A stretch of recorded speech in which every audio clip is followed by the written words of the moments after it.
সুন্দর একটি হরিণের গল্প দেওয়া হল শাকিল ভাইজের পক্ষ থেকে। গল্পটি এক ঘন জঙ্গলে বাস করত রূপা নামের এক হরিণ। সে ছিল খুবই চঞ্চল আর বুদ্ধিমতী। প্রতিদিন সে তার বন্ধুদের সঙ্গে খেলাধুলা করত। একদিন শিকারীর ফাঁদে পড়ে যায় রূপা। ভয় পেয়ে সে কান্না শুরু করে। সুন্দরবন বিশ্বের বৃহত্তম ম্যানগ্রোভ বন, যা বাংলাদেশের দক্ষিণাঞ্চলে অবস্থিত। এটি বঙ্গোপসাগরের উপকূলে বিস্তৃত এবং গাঙ্গেয় বদ্বীপের অংশ।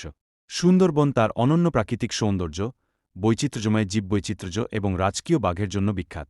এখানকার রয়েল সুন্দর একটি হরিণের গল্প দেওয়া হল শাকিল ভাইজের পক্ষ থেকে। গল্পটি এক ঘন জঙ্গলে বাস করত রূপা নামের এক হরিণ। সে ছিল খুবই চঞ্চল আর বুদ্ধিমতী। প্রতিদিন সে তার বন্ধুদের সঙ্গে খেলাধুলা করত। একদিন শিকারীর ফাঁদে পড়ে যায় রূপা। ভয় পেয়ে সে কান্না শুরু করে। দারুণ! তাহলে আমরা ছবিটিকে কেন্দ্র করে একটা ছোট ভিডিও তৈরি করব, যেখানে বনের একটি গল্প থাকবে, একটি রাজকীয় বাঘের জীবন ঘিরে। গল্পটি হবে একটু কাব্যিক, আবেগময়, যেন দর্শক বাঘটির মহিমা ও বনজীবনের সৌন্দর্য অনুভব করতে পারে। আমি আগে স্ক্রিপ্টটি তৈরি করি, তারপর শাকিল ভাইজের পক্ষ থেকে মায়াজালের একখানা গল্প, একটু রহস্য, একটু আবেগ, আর একটা মোট ঘোরানো গল্প। মায়াজালের প্রতিচ্ছবি। শীতল হাওয়ায় ভোর ভাঙল ছোট্ট শহর অলিন্দপুরে। শহরের শেষ প্রান্তে একটা পুরনো বাড়ি। মানুষ বলে ওখানে কেউ যায় না, শাকিল ভাই চলে গেলেন। তাই শাকিল ভাই পক্ষ থেকে একটি মজার ছোট গল্প দিলাম। শাকিল ভাই পাড়ার সবচেয়ে বড় ধর্মপ্রাণ দাবিদার। মুখে সব সময় হাদিস কুরআনের কথা, আর ফেসবুকে প্রতিদিন ইসলামী পোস্ট।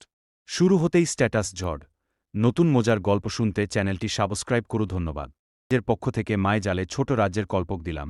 একটু রূপকথার ছোঁয়া থাকবে এতে। একটা রাজ্যের গল্প। সূর্যের দেশে অনেক দূরে পাহাড় আর নদীর মাঝে লুকিয়েছিল একটি ছোট রাজ্য। নাম তার সূর্যের দেশ। এই রাজ্যে কখনো কুয়াশা নামত না, মেঘ জমত না, বৃষ্টি। ভাইজের পক্ষ থেকে মায়াজালে ছোট রাজ্যের কল্পক দিলাম। একটু রূপকথার ছোঁয়া থাকবে এতে। একটা রাজ্যের গল্প। সূর্যের দেশে অনেক দূরে পাহাড় আর নদীর মাঝে লুকিয়েছিল একটি ছোট রাজ্য। নাম তার সূর্যের দেশ। এই রাজ্যে কখনো কুয়াশা নামত না, মেঘ জমত না, বৃষ্টি। শাকিল ভাইজের পক্ষ থেকে মায়াজালে ছোট রাজ্যের কল্পক দিলাম। একটু রূপকথার ছোঁয়া থাকবে এতে। একটা রাজ্যের গল্প। সূর্যের দেশে অনেক দূরে পাহাড় আর নদীর মাঝে লুকিয়েছিল একটি ছোট রাজ্য। নাম তার সূর্যের দেশ। এই রাজ্যে কখনো কুয়াশা নামত না, মেঘ জমত না, বৃষ্টি। ভাইজের পক্ষ থেকে গল্প জরনা। পাহাড়ের কোল ঘেঁষে একটি ছোট গ্রাম, নাম তার ঝরনাপাড়। গ্রামটা নামেই যেমন, তেমনি বাস্তবেও। এখানেই রয়েছে এক অপূর্ব সুন্দর ঝরনা, নাম জলরঙা। ঝরনাটার জলেতি স্বচ্ছ আর রঙিন যে সূর্যের আলো পড়লে তা রংধনুর মতো ঝলমল করে ওঠে। গ্রামের শাকিল ভাই পক্ষ থেকে একটি মজার ছোট গল্প দিলাম।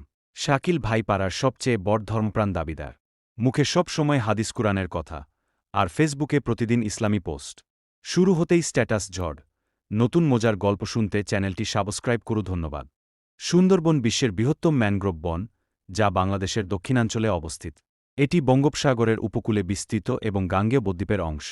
সুন্দরবন তার অনন্য প্রাকৃতিক সৌন্দর্য, বৈচিত্র্যময় জীববৈচিত্র্য এবং রাজকীয় বাঘের জন্য বিখ্যাত। এখানকার